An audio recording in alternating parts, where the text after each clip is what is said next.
اشرف بھائی، یہ ایک خبر میرے پاس موجود ہے۔ مردان میں لاؤڈ سپیکر پر وزیراعظم عمران خان کو بددعائیں دینے والا شہری گرفتار۔ ایک عام آدمی کے ہاتھ میں ہے کیا؟ وہ آپ کی حکومت کا گریبان کیسے پکڑے گا؟ کل آپ کنٹینر پہ کھڑے ہو کر کے پارلیمنٹ کو لعنت دے رہے تھے، آپ نے کیا کیا الفاظ استعمال نہیں کیے اس سسٹم کے گرگوں کے کارندوں کے بارے میں۔ اب اگر ایک عام آدمی اپنی کھسیاٹ، اپنی خجالت، اپنی غصے کا اظہار کر رہا ہے، اور وہ بھی اس ایک انوکھے طریقے سے، تو اس کو سسٹم کے فیلئر کی سزا دینے سے کیا عمران خان یا عمران خان سرکار بیل آؤٹ ہو سکتی ہے؟ دیکھیں، بات یہ ہے کہ وہ لاؤڈ اسپیکر پہ بد دعائیں دے یا گھر میں بیٹھ کے بد دعا دے یا رات کے اندھیرے میں بد دعا دے۔ بد دعا تو بد دعا ہے نا۔ اچھا، وہ سسٹم جو ہے، جو معاملہ پولیس کا ہوگا، وہ کوئی چیز ہوگی، اس کو کوئی دفعہ لگتی ہوگی تو انہوں نے کیا ہوگا۔ خیر، عمران خان صاحب کی کوئی ایسی مرضی نہیں ہوتی ہے کسی کو اس طرح سے گرفتار کریں۔ دعائیں بد دعائیں لوگوں کی نکل رہی ہوں گی، کہہ رہے ہوں گے، لیکن اس کا حل کیا ہے؟ باقی معاملات ایسے ہیں کہ لوگ بد دعا دیں گے، جس کو دیکھیں کیوں، اگر کچھ لوگ جو ہے ایسے لوگ ہیں جن کو بیچاروں کو، اگر ان کے پاس روزگار نہیں ہے یا کچھ ایسا چیز نہیں ہے، تو وہ ہر دور کے اندر ہوتے ہیں۔ تو اگر ان کے پاس روزگار کے ذریعے نہیں ہے، اس کو تکلیف ہو رہی ہے۔ اس دور میں یقیناً بڑے ہوں گے، میں یہ نہیں کہتا کہ میں اس کو نہیں بڑے ہوں گے، لیکن ہم اس کی طرف جو ہے حل کی طرف جانے کے لیے مسئلہ وہی کا وہی ہے جو پہلے دن سے سٹارٹ ہوا تھا کہ ری پے جو تھا، جو قرضوں کی ری پیمنٹ تھی، اس نے نئے قرضے لینے بھی مجبور کیا۔ انٹرنل معاملات نہیں تھے، آپ کے پروڈکشن نہیں ہوتی تھی، چیزیں نہیں بن رہی۔ امپورٹ میں آپ کے پہلے پروگرام میں بھی بول چکا ہوں کہ ٹوتھ پک تک جو ہے آپ چائنا سے امپورٹ کرتے تھے، لوکل نہیں بناتے تھے۔ تو جب اس پوزیشن کے اندر ملک ہوگا تو 3 سال میں کیا چیز ہو سکتی ہے؟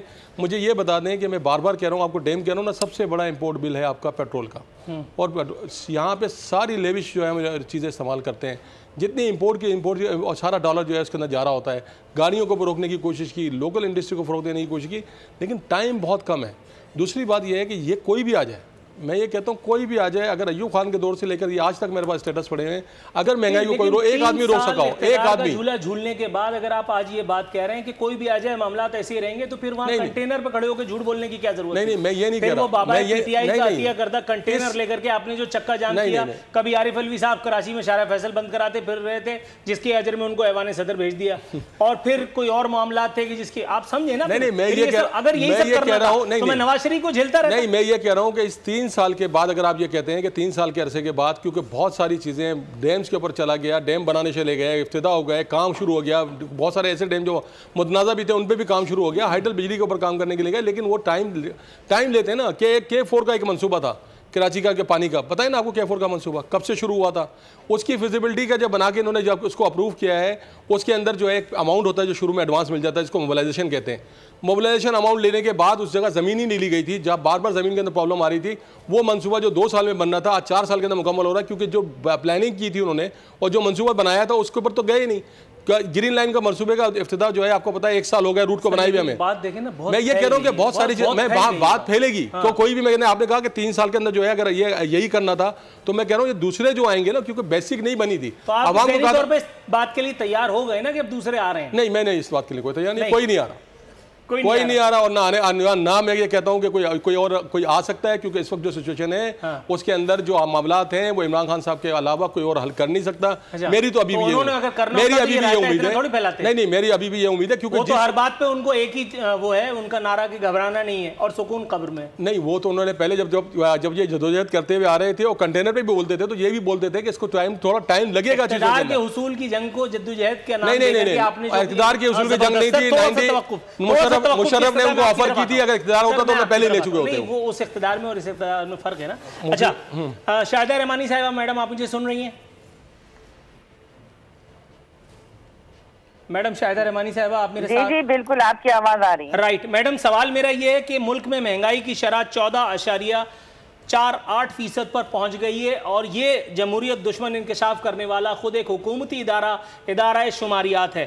لکھا ہے کہ ایک ہفتے کے دوران چینی، دودھ، دہی، چاول سمیت 29 اشیاء ضروریہ مہنگی ہو گئیں۔ کیا فرمائیں گی؟ دیکھیں عارفین، میں نے اس سے پہلے بھی عرض کیا تھا کہ یہ عمران خان صاحب نے تو تمام چیزوں کی تشریح کر کے بتائی تھی کہ اگر پیٹرول کی قیمتیں بڑھتی ہیں تو آٹومیٹک ہر چیز پر مہنگائی بڑھ جاتی ہے، اور مہنگائی کر کے حکومت کرنا کوئی کمال نہیں ہے. اصل چیز ہے کہ آپ کے پاس ماہرین کی ٹیم ہوگی. ہم اتنا پیٹرول نکال لیں گے, ہم اتنے 200 ارب روپے باہر سے لے کے آئیں گے, جو جھوٹ بولا تھا. 35 پنکچر پہ آپ نے دیکھا کہ معافیاں مانگی جا رہی, سب کہہ رہے ہیں وہ جھوٹ تھا. 200 ارب جس کے لیے یہ بڑی تقریریں کیا کرتے تھے کہ ہم 100 ارب لا کے منہ پہ ماریں گے, قرضہ اتاریں گے, اور 100 پھر کہا کہ وہ تو جھوٹ تھا. پھر یہ ساری چیزیں تو انہوں نے جھوٹ بول کے کی ہیں. یہ کہاں سے کچھ کر سکتے ہیں, کیونکہ یہ بڑے مزے سے خود یہ کہتے ہیں کہ کپتان چور نہیں ہے. لیکن چوروں کی معاونت کس طرح کر رہے ہیں کہ چور جو ہے اس وقت تمام مافیا جو ہے ان کے ساتھ بیٹھا ہوا ہے. چوروں کو بوریاں بھر بھر کے دی جا رہی ہیں. اور کبھی آپ خود دیکھتے ہیں کہ بڑے بڑے اسکینڈل آتے ہیں, سلیم خان ہو, دلفی بخاری ہو, فیصل واڈا ہو, شوق یا جس کو اٹھا لیں, خسرو بختیار ہو, کس کے نہیں ہے, جہانگیر ترین ہو, ہر ایک کے بڑے اسکینڈلز آئے اور کہاں چلے گئے, غائب ہو گئے. ٹھیک ہے, اب وہ جس طرح نقصان پہنچایا گیا, جس طرح مہنگائی کی گئی, آپ پیٹرول کی قیمتیں دیکھیں, بجلی کی قیمتیں دیکھیں, گیس کی قیمتیں جتنی تیزی کے ساتھ بڑھی ہیں, اس کا ظاہر ہے آمد و رفت کے لیے آپ کی پاس گاڑیاں جو استعمال ہوتی ہیں, آٹومیٹک سب چیزوں پہ قیمتیں بڑھ رہی ہیں. اور کچھ کہا جا رہا ہے ابھی مزید بڑھیں گے, اور پیٹرول کی قیمتیں 150 پر لیٹر جائیں گے. اگر یہ جائیں گے تو آپ دیکھیں کہ مہنگائی کہاں جائے گی.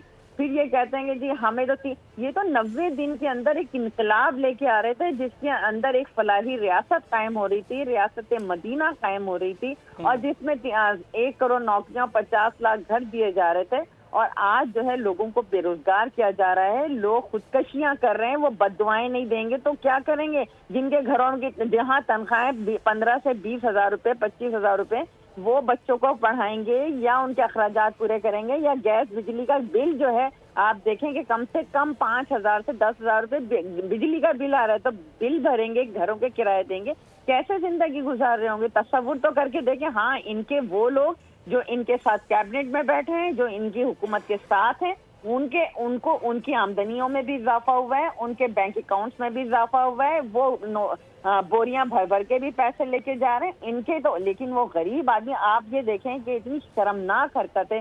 جو گورنر اسٹیٹ بینک ہے, یہ ہیں کون, کہاں سے آئے, اور ان کو عوام کی ذرا سا بھی, ان کو پاکستان کے عوام کا خیال نہیں آیا کہ وہ کہتے ہیں کہ جو روپی کی قیمت گرنے سے اوورسیز پاکستانیوں کا فائدہ ہو رہا ہے. آپ یہ سوچیں کہ آپ 20 کروڑ عوام کو چھوڑ کے آپ جو ہے بات کر رہے ہیں وہ 90,000 پاکستانیوں کی یا 9 لاکھ پاکستانیوں کی جو بیرون ملک بیٹھے ہوئے ہیں.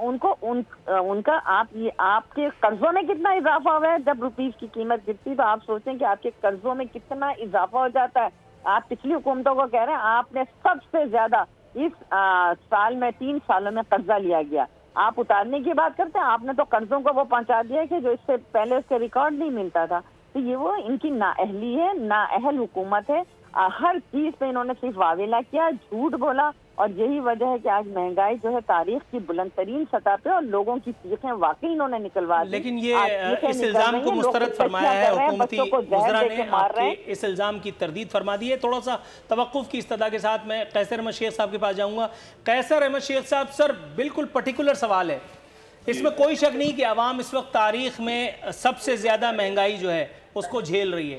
اس میں کوئی شک نہیں کہ وہ جو ہماری نیوز رپورٹ بھی ابھی تھی اس نے بھی بتایا کہ عوام کے معاملات ابھی اس وقت کیا ہیں. لیکن اس میں بھی کوئی دو رائے نہیں ہے سر کہ آپ کا تردد, آپ کا یو ٹرن, آپ کا یہ کہنا کہ یہ حکومت اپنے بوجھ سے خود گرے گی, اور اس کے بعد اب شہباز شریف صاحب کا یہ کہنا کہ حکومت کو مزید وقت دینے کا مطلب عوام کی مزید تباہی, مزید مہنگائی, مزید بے روزگاری ہے. سر, شہباز شریف صاحب کا ایک ٹریک ریکارڈ ہے, جب تک تھپکی نہ ملے میرے صاحب کسی کام پر, آپ کام تو سمجھ ہی گئے ہوں گے, آمادہ نہیں ہوتے. سر, کچھ تردید یا تصدیق اگر آپ فرمائیں. آپ کی کیا میں تردید اور تصدیق کروں, لیکن میں تو یہ کہہ سکتا ہوں, میں جاتا ہوں لوگوں کے پاس. میں نے کہا میں ابھی بھی ایک مارکیٹ میں بہت سے کاروباری میرے ساتھ بیٹھے ہوئے, ابھی جو ہے نا شیخ معراج صاحب سے میری بات ہو رہی ہے, تو لوگ جن لوگوں نے پی ٹی آئی کو ووٹ دیا تھا, جو یہ سمجھ رہے تھے کہ ہمارا کاروبار بہتر ہو جائے گا, یا ہمارے لوگوں کا, جن کو یہ دیتے ہیں تنخواہیں دیتے ہیں, ان بیچاروں کا تو روزگار پورا نہیں ہوگا. اب دیکھیں نا, الٹا الزام کیا لگا دیا گیا کہ اس پہ لگایا کہ مڈل مین اور آڑتی جو ہے نا وہ مہنگائی کر رہا ہے. اب کوئی عام بندہ بھی یہ بات کو سمجھتا ہے